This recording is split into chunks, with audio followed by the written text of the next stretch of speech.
22ஆம் அதிகாரம். இயேசு மறுபடியும் அவர்களோடே உவமைகளாய் பேசிச் சொன்னது என்னவென்றால், பரலோக ராஜ்யம் தன் குமாரனுக்கு கல்யாணம் செய்த ஒரு ராஜாவுக்கு ஒப்பாயிருக்கிறது. அழைக்கப்பட்டவர்களை கல்யாணத்திற்கு வரச் சொல்லும்படி அவன் தன் ஊழியக்காரரை அனுப்பினான். அவர்களோ வர மனதில்லாதிருந்தார்கள். அப்பொழுது அவன் வேறு ஊழியக்காரரை அழைத்து, நீங்கள் போய், இதோ என் விருந்தை ஆயத்தம் பண்ணினேன், என் எருதுகளும் கொழுத்த ஜந்துக்களும் அடிக்கப்பட்டது, எல்லாம் ஆயத்தமாயிருக்கிறது, கல்யாணத்திற்கு வாருங்கள் என்று அழைக்கப்பட்டவர்களுக்கு சொல்லுங்கள் என்று அனுப்பினான். அழைக்கப்பட்டவர்களோ அதை அசட்டை பண்ணி ஒருவன் தன் வயலுக்கும் ஒருவன் தன் வியாபாரத்துக்கும் போய்விட்டார்கள். மற்றவர்கள் அவன் ஊழியக்காரரை பிடித்து அவமானப்படுத்தி கொலை செய்தார்கள்.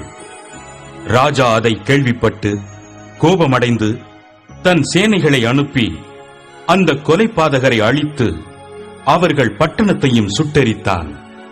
அப்பொழுது அவன் தன் ஊழியக்காரரை நோக்கி, கல்யாண விருந்து ஆயத்தமாயிருக்கிறது, அழைக்கப்பட்டவர்களோ அதற்கு அபாத்திரராய் போனார்கள். ஆகையால் நீங்கள் வழிச்சந்திகளிலே போய் காணப்படுகிற யாவரையும் கல்யாணத்திற்கு அழைத்துக் கொண்டு வாருங்கள் என்றான்.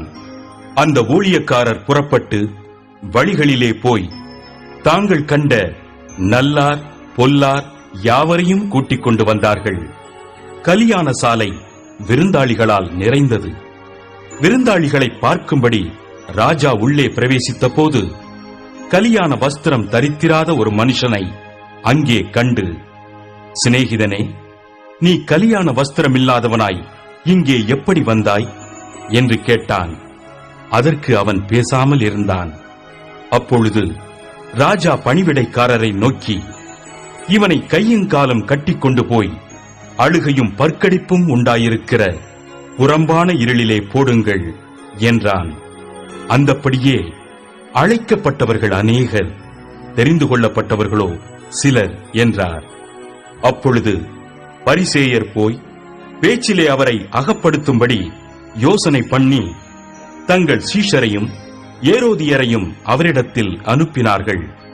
அவர்கள் வந்து, போதகரே, நீர் சத்தியமுள்ளவர் என்றும் தேவனுடைய மார்க்கத்தை சத்தியமாய் போதிக்கிறவர் என்றும் நீர் முகத்தாட்சிணியம் இல்லாதவராகையால் எவனை குறித்தும் உமக்கு கவலை இல்லை என்றும் அறிந்திருக்கிறோம்.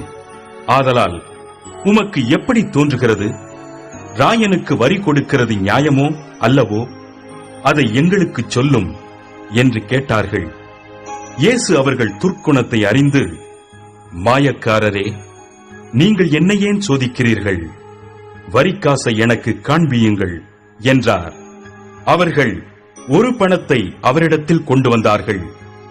அப்பொழுது அவர், இந்த சுரூபமும் மேலெழுத்தும் யாருடையது என்று கேட்டார். ராயனுடையது என்றார்கள். அதற்கு அவர், அப்படியானால் ராயனுடையதை ராயனுக்கும் தேவனுடையதை தேவனுக்கும் செலுத்துங்கள் என்றார். அவர்கள் அதை கேட்டு ஆச்சரியப்பட்டு அவரை விட்டு போய்விட்டார்கள்.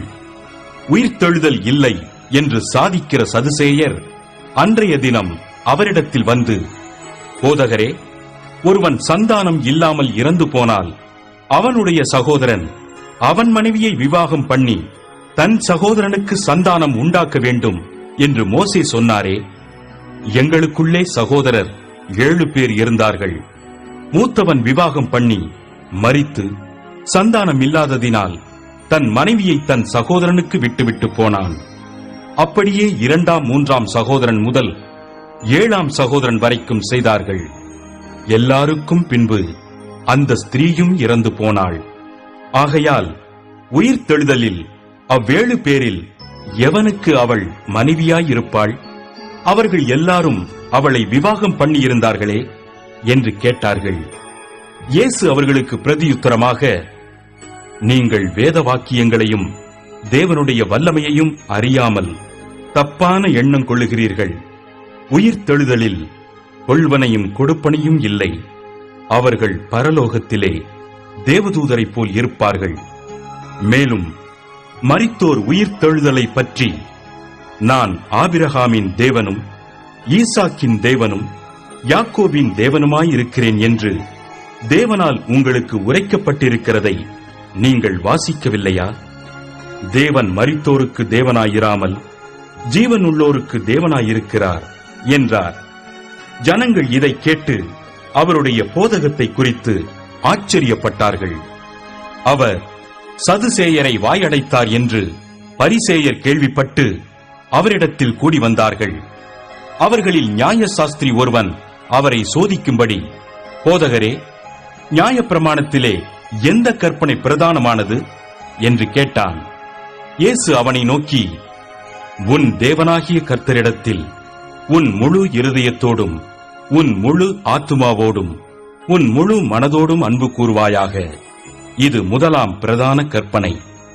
இதற்கு ஒப்பாயிருக்கிற இரண்டாம் கற்பனை என்னவென்றால், உன்னிடத்தில் நீ அன்பு கூறுவது போல பிறனிடத்திலும் அன்பு கூறுவாயாக என்பதே. இவ்விரண்டு கற்பனைகளிலும் நியாயப்பிரமாணம் முழுமையும் தீர்க்க தரிசனங்களும் அடங்கியிருக்கிறது என்றார். பரிசேயர் கூடியிருக்கையில் இயேசு அவர்களை நோக்கி, கிறிஸ்துவை குறித்து நீங்கள் என்ன நினைக்கிறீர்கள்? அவர் யாருடைய குமாரன் என்று கேட்டார். அவர் தாவீதின் குமாரன் என்றார்கள்.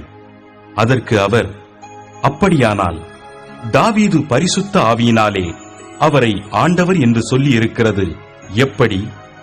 நான் உம்முடைய சத்துருக்களை உமக்கு பாதபடியாக்கி போடும் வரைக்கும் நீர் என்னுடைய வலது பாரிசத்தில் உட்காரும் என்று கர்த்தர் என் ஆண்டவரோடே சொன்னார் என்று சொல்லியிருக்கிறானே. தாவீது அவரை ஆண்டவர் என்று சொல்லியிருக்க அவனுக்கு அவர் குமாரனாயிருப்பது எப்படி என்றார். அதற்கு மாறுத்தரமாக ஒருவனும் அவருக்கு ஒரு வார்த்தையும் சொல்லக்கூடாதிருந்தது. அன்று முதல் ஒருவனும் அவரிடத்தில் கேள்வி கேட்க துணியவில்லை.